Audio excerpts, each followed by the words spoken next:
when we talk about being a man, what does it mean to be a man? What are some things that came up in under those areas? Yes. To me, being a man is really about how you like do yourself and really speak. So appearance and everything else, it doesn't really matter as long as you hold yourself accountable to people that you respect. So what you're saying is I can step outside of my home, go to the store with some sweatpants with some holes in them, but as long as I'm being dead serious. I'm being dead serious. Yeah. As long as I'm like, excuse me, JV. As long as I come with some proper manners and show myself to be respectful of you, that's totally okay. Facts. All right, I like that. What about over here? Yes. A man would know, in certain situations, a man would know when to put down his pride and just walk away. Okay. That's very good, very important. What else? We'll take a couple more over here. I guess what most of the group was kind of saying are things that will make you not a man almost. Like the generals that fall under what it means to be a man, you got to just be on point with those. Like you got to know how to dress, you got to know how to shave, you got to know how to tie your tie and stuff, assuming that men are the only people that can kind of do that kind of stuff. Okay. Over here. We were discussing the fact that this ideal man that we're trying to build, he would have intellectual conversation with people. What does that look like for you? Intellectual conversations. I like that. Just having a well-rounded conversation that stands out. Okay. Finish what you were saying. We'll come back to you. To elaborate what he was trying to say, it's like know what you're saying, have your proper research, as the speaker was saying a few minutes earlier. You can't just speak things out of your behind and expect people to agree with it. You need to know your facts and you need to know how to eloquently speak. Okay. Now what else were you saying? She like stole words out of that. Okay, all right. A man gives credit what credit's due. I like that. Okay, good job. Okay. All right, so we're talking about dressing properly. Yes. You want to say something? You want to ask? Okay. So we're talking about dressing properly, right? We're talking about being well groomed, dressing the part, making sure that we're shaved properly and all that stuff. Speaking intelligently. Yes, sir. I'll just comment on that because not necessarily since he kind of said it, he brought it up. The sweats and a man in the sweats and whole, just because he might not be clean cut, might not have the nicest clothes, doesn't diminish his manhood. Okay. It doesn't diminish the type of person he may be. What do you mean by that? Because I like what you're saying. Because Tell me more. just because I may not get a haircut every week, let's say that, or I may not have the nicest clothes, but I go to work hard, I take care of my family, I lead by example, I don't make excuses. Just the qualities. I'm a big man more so is the qualities. And just listen to this conversation. I thought at first, I'm like, yeah, I'll be clean cut, but I'm like, no, that doesn't really matter. I could be a scruffy guy that have holes to work. Like pants with holes in it, but I can still be a man that's taking care of what he has to do. And I appreciate you bringing that up because I think it's very important. Like, what are you placing emphasis on in terms of what it means to be a man? Are you saying the exterior factors or those interior factors that truly make the difference? I like that. Before you see his hand on him, we're going to come back to you. Yes, sir. To go off with that, we just talked about like how a man should be confident with how he presents himself. Okay. So I heard confident and humble at the same time. So it's a hard thing to do, but well done. Execute. I mean, just piggybacking off of what he said. It's one of those things where like you just don't judge a book by its cover. And like I think being a man is more with the intangible aspects rather than his appearance and stuff like that. So you say me as a man, one of the things that makes me a man is me understanding the next man may not look like me, but that I shouldn't treat him less than? Yeah. I mean, like, because I could be one of those people where I have nice clothes, I'm put together well, but I don't take care of my kids, stuff like that. So right, because you spend all your money on kids, exactly. Buying your kids their formula. Got you. Very good point. That's facts. You want to say something? Yeah, I was going to piggyback on that. I mean, you want to judge a man on his character, not on what necessarily. I mean, we all have a reputation, but like, I like to not judge pre-meeting someone. I feel like it's important to actually get to know someone and what they do, not what they say and present to you. Okay, now you brought up a very interesting word, reputation. What do you mean by we all have a reputation? Well, me being a part of my fraternity. And which is your fraternity? Please, one more time. 5A? Omega Sigma? No. That was a good one. The Omega Psi Phi Excellent. fraternity incorporated is my Yes. fraternity. We have, I mean, every fraternity and sorority for the most part has things that come along with it in terms of stereotypes. So when I meet someone, I shatter those, and they're surprised, which is like a good thing with that interpersonal connection, just with me and them. But in the grand scheme of things, it's kind of like, it's not upsetting. It's more like discouraging, because it's like you weren't gonna give me a chance. You know what I'm saying? So if I'm understanding you correctly, part of being a man, right? Me as a man, when I look at you, I shouldn't get hung up on the fact you're an Omega. I should put that to the side and really get to who you are. Most definitely. Absolutely, definitely. So I think we're saying not only giving people the benefit of the chance to really review them very well, but also behaving in a dignified manner, in a manner that really respects the people around us. Will we agree with that?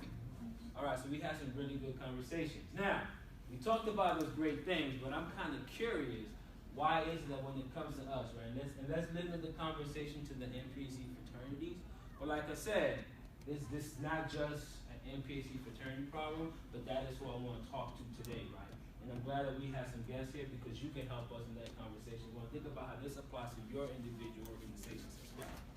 All right?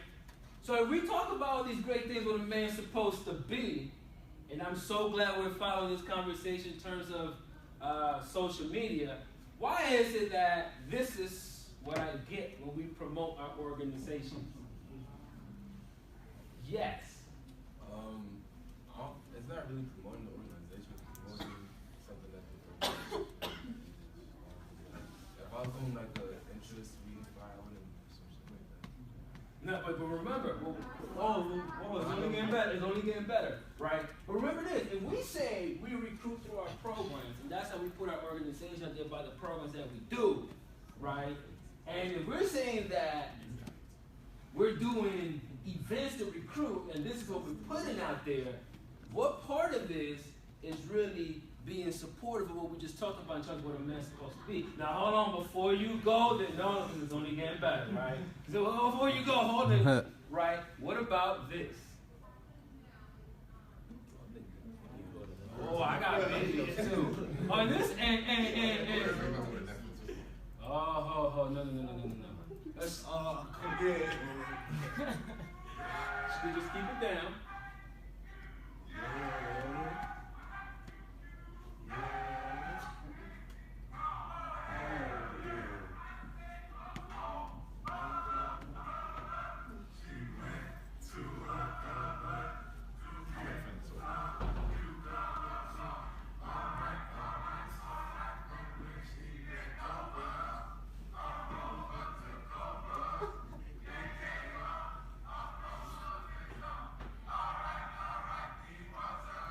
Wait. We got that. Hold on. Now, y'all probably thought I'm gonna pick on the Omegas, but as a Sigma, I'm fair, right?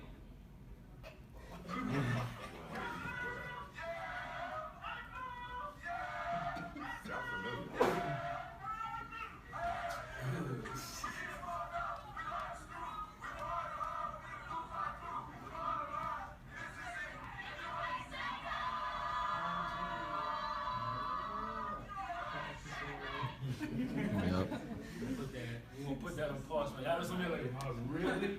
I'm like, well, I may or may not have said this isn't undergrad. This is not okay. All right, but getting back to this, right? We talk about being men, right? So why is it that is what we put out there for consumption?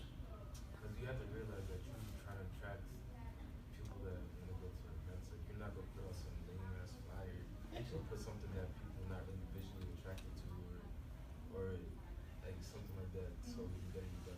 Okay, all right. I have an out in the room real quick back, right? We're going to back up a little bit. So we're talking about Miss Black and Gold, celebrating woman, right? Miss Black and Gold, celebrating woman. She just looks nice. Right, she looks nice, right? But we talk about, we want to get something that's visually appealing. We talk about what is the Miss Black and Gold Scholarship passionate about? No, don't look at Bay. Don't look at Bay. Look, we're not gonna look at Bay right now. What is the Miss Black and Gold Scholarship passionate about? It's supposed to portray a female that would exemplify our qualities. Okay, Scholarship. so Stuff like that. which one of these is manly deeds? Scholarship or love for all mankind? Don't even answer that because I'm afraid what you might say. But yeah, go ahead. I feel like there's a separation, and you put the two things together. What are the like, two I feel things? like the separation is the manhood of the character of the person and the image we feed to the outside world. Because I feel like for Omega, it's all an image. It's all a facade, I would say. But feed the fantasy, whatever it is. That doesn't diminish my manhood or diminish the type of person I am. So here's the thing. You're absolutely right. You as a man, like I know you since before you joined. And no matter what, like I get it, you're gonna do the undergraduate thing. So I'm not diminishing you who you are. What I'm saying is what you're doing. Right? Because what's your name again, brother? Harrison? Harrison. Well, Harrison said it's extremely, really real. You meet an Omega, and I'm like, oh, you're an Omega. Okay, and you put that to the back, what that means. But I've seen Omega men, and I see them Q dogs. I stay away from Q dogs, to be very honest. The Omega men are the ones I like to be around, because I met some extremely brilliant men who are Omega. And I'm just like, wow, you have a lot that I can learn from, right? But they're not out there, when I see them, they're not out there putting that out there. If they are, it's not being put out there for public consumption. So it's the piece that, it's not about me diminishing you, but what are you doing to put out there for public consumption to where like these folks around us, right? That's what they see.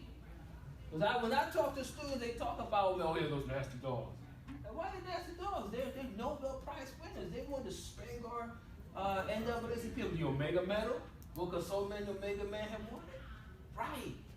But that is not what these chants are showing. That's not what you're glorifying. You'll do it at informational. When you want to impress people with Omega's resume, but that is what you put out there for public consumption. So going back to your original point, because I appreciate your honesty, so keep it coming, right? You want to attract people to your programs, I get it. You want to kind of have a little edge to it, right? And then we're going to move into the conversation about title now, because it's part of the reason why we want to have these conversations, right? Why do you, not you necessarily, but to all of us, because I've seen some signal flyers and I'm just like, oh, wow. Really, Fred, that's what we're doing today, right? That really objectify women and that put out there principles that are not aligned with our mission, vision, and values of our fraternity, right? So that's the conversation I want us to really have about, right? So, were you fans what you were saying? Because you're not off the hook. You said, what is Miss Black and Gold about? Oh, you want me to finish? Yeah, please finish. Oh, so it's just females who feel that they can exemplify like the qualities that we uphold for our fraternity. All right, so let me ask you a question. I know you didn't do this, so I can recognize it may not be 100% fair, but just off what you're seeing, how does this picture really captures what you're asking the women to exemplify? I mean, that could just be a glorified swimsuit. That's cool. That's it. Oh, okay. But also what it is like if we put out the real flyer, the true flyer, let's say like we put a suited guy, a nice well-dressed, it takes away from the image of the excitement of the event. So the picture just shows like I don't know, like it's kind of weird that it takes a girl to do that, but like it just brings out the fire. But of all the suits that Beyonce wear, why pick that one? I'm not saying you do. I don't expect you to answer because your chapter didn't do it, so I get it. But that's the kind of conversation we want to have. If you want to put a woman in your fire, why does she need to be dressed in a bathing suit? What are you saying? And how is that really supporting what your event is supposed to be about?